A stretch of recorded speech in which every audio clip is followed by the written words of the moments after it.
జనా టైమ్స్ మాగలం ప్రజాపక్షం. విజేత కంటి వైద్యశాల డాక్టర్ వి హజరత్ కుమారి గారి సారథ్యంలో ఎన్నో వేల మందికి కంటి చూపు ప్రసాదించి రోగులకు అత్యాధునిక వైద్యాన్ని అందిస్తున్నారు. వెంటనే సంప్రదించండి విజేత కంటి వైద్యశాల, కెనరా బ్యాంక్ పక్కన, బాబు ఐస్ క్రీమ్ ఎదురువీధి, Brindavanam, Nellore. Welcome to Jana Times. చేజర్లను చేజార్చుకున్న కాకర్ల. ఎస్, అవుననే చెప్పాలి. ఇటీవల వైసీపీ నుంచి వేమిరెడ్డి ప్రభాకర్ రెడ్డి గారి ఆధ్వర్యంలో టీడీపీలోకి మారిన చేజర్ల సుబ్బారెడ్డిని మరల వైసీపీ గూటికి చేరుకునేటట్టు కొద్దిమంది టీడీపీలో ఉండే నాయకులే అక్కడ ప్రాధాన్యత దొరకకుండా చూసినట్టు చేజర్ల సుబ్బారెడ్డి ఇటీవల విజయసాయిరెడ్డితో ప్రెస్ మీట్లో మాట్లాడిన విషయం అందరికీ తెలిసిన విషయమే.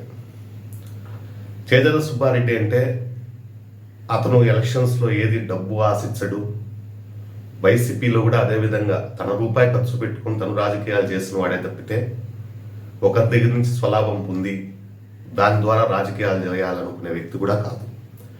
అటువంటి వ్యక్తి టీడీపీకి దూరం కావడం కాకర్ల సురేష్కు ఒక విధంగా పెద్ద మైనస్ అని కూడా మనం చెప్పుకోవచ్చు. కాకర్ల సురేష్ గారు ఇటు టీడీపీలోనే ఇటు మేకపాటి చంద్రశేఖర్ రెడ్డి, ఒక పక్కన మన్నేటి వెంకటరెడ్డి, ఇంతమంది ఉండగా మళ్ళీ చేజర్ల సుబ్బారెడ్డి అక్కడికి వెళ్ళడం ఒక రాంగ్ స్టెప్ అని కూడా మనం భావించవచ్చు. ఎందుకంటే ఒక వరలో 3 కత్తులు ఇమ్మడాలంటే చాలా కష్టంగా ఉంటుంది. ఇదే క్రమంలో ఇటు చేజర్ల సుబ్బారెడ్డి తరఫున వచ్చిన ఒక జెడ్పీటీసీ కానీ, ఎంపీపీ కానీ, ఇటువంటి వారు మొత్తం ఎక్స్ఎంపీపీ కానీ, ఇటువంటి వారు మొత్తం మరీ తిరిగి వైసీపీ గూటికి చేరడంలో వైసీపీకి మళ్ళీ పూర్వవైభవం వచ్చిందని చెప్పొచ్చు. అదే క్రమంలో టీడీపీ భారీ స్థాయిలో నష్టపోయిందని కూడా మనం చెప్పుకోవచ్చు.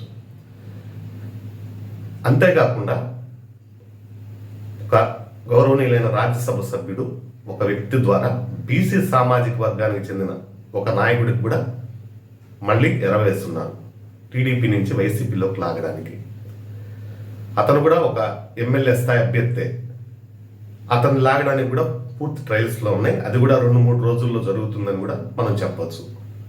అంటే ఇంతకుముందు అతను ఒక పెద్ద పార్టీలో ఉండి టీడీపీలో ఒక ఎంపీగా ఒక బీసీ సామాజిక వర్గం అతను పోటీ చేసినప్పుడు ఇతను కూడా అతని ద్వారానే టీడీపీలోకి వెళ్ళడం జరిగింది. అదే క్రమంలో ఇప్పుడు మరలా వైసీపీ నుంచి టీడీపీ నుంచి వైసీపీలోకి అతను లాగడానికి, బీసీ నాయకుడిని లాగడానికి పూర్తి స్థాయిలో పాములు కదుగుతా ఉన్నారని కూడా ఖచ్చితంగా చెప్పచ్చు.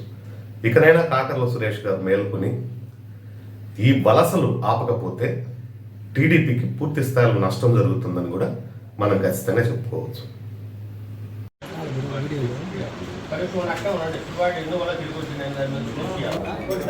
అందరికీ నమస్కారం.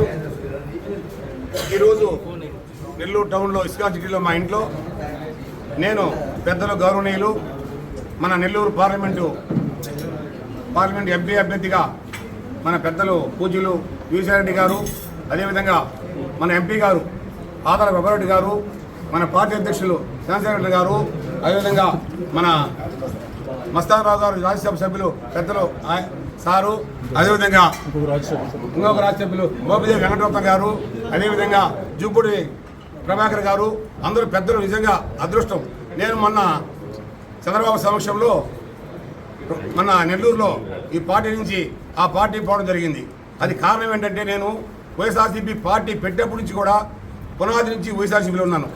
కాకపోతే అనివార్య కారణాల వల్ల, కాకపోతే కొంచెం మన వేమిరెడ్డి ప్రభాకర్ రెడ్డి గారి మీద అభిమానంతో పోయాను, కానీ టీడీపీ మీద అభిమానంతో మాత్రం ఖచ్చితంగా నేను పోలేదు.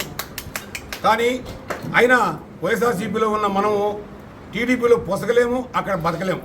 ఎందుకంటే వాళ్ళ సిస్టమ్ వేరు, వాళ్ళ గౌరవం వేరు, వాళ్ళ పద్ధతి వేరు. కాబట్టి ఈ మధ్య 2 ఏళ్లలో కూడా మాకు జరిగిన ఇబ్బందులు కూడా మాకు గౌరవనీయులు పెద్దలు మన పార్లమెంట్ సభ్యులు ఆదాల ప్రభాకర్ రెడ్డి గారు నిజంగా 2 ఏళ్ళు మమ్మల్ని కంటికి రెప్పలాగా కాపాడుకుని, నేను పార్టీ పోయినప్పటి నుంచి, పార్టీ మారినప్పటి నుంచి కూడా మన ఆదాల ప్రభాకర్ రెడ్డి అన్న గారు నన్ను నువ్వు ఎట్లా పోతావు, ఖచ్చితంగా నువ్వు రావాల్సింది అంటే అన్న, నేను పోయింది పార్టీ మీద ప్రేమతో కాదు, లేకుంటే వైఎస్ఆర్సీపీ మీద ద్వేషంతో కాదు, వేమిరెడ్డి ప్రభాకర్ రెడ్డి గారి మీద గౌరవంతో పోయాను. కానీ ఆయన ఒకరి గౌరవం మీద పోతే సాలదు. నాకు ఆడ పసకాలంటే టీడీపీలో మనం పసకలేము. కాబట్టి ఖచ్చితంగా మీ అందరి ఆశీర్వాదంతో నేను మళ్ళీ వస్తానని చెప్పి అన్నకి చెప్పి నిన్న మొన్న ఆయన ఒత్తిడి చేసి తొదొద్దు నువ్వు తప్పు చేస్తున్నావు, నువ్వు తప్పు చేసావని చెప్పి అంటే నా తప్పు నేను తెలుసుకొని మళ్ళీ మేము ఆ రోజైతే మన సుమారు 35 మంది మేము వైఎస్ఆర్సీపీ నుంచి టీడీపీ చేరినాము.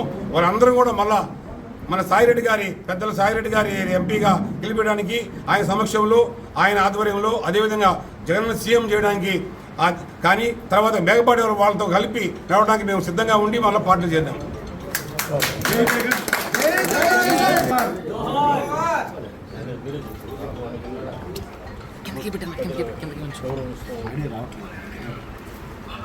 చేజర్ల సుబ్బారెడ్డి గారు తెలుగుదేశం పార్టీలోకి వెళ్తారని కల్లో కూడా ఊహించలేదు.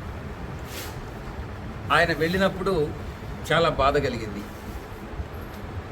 ఆయన తెలుగుదేశం పార్టీకి ఏ కారణాల వల్ల ఏ పరిస్థితుల్లో వెళ్ళారు అన్నటువంటిది మీకు చాలా వివరంగా చెప్పడం జరిగింది. తెలుగుదేశం పార్టీలోకి వెళ్ళినటువంటి ప్రతి ఒక్కరు కూడా అక్కడ ఇమడలేక వైఎస్ఆర్ కాంగ్రెస్ పార్టీ మీద ప్రేమను వదులుకోలేక సతమతమైనటువంటి పరిస్థితులు ఈరోజు ఉన్నాయి.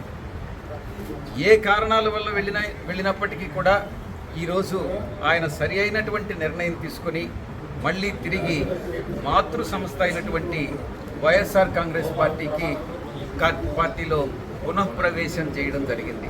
ఇది నిజంగా చాలా సంతోషకరమైనటువంటి విషయం. ఆయనకి ఈ సందర్భంగా నేను ఒక్కటే చెప్తా ఉన్నా, ఈ విషయం పార్టీ అధ్యక్షుల వారికి కూడా తెలియజేయడం జరిగింది.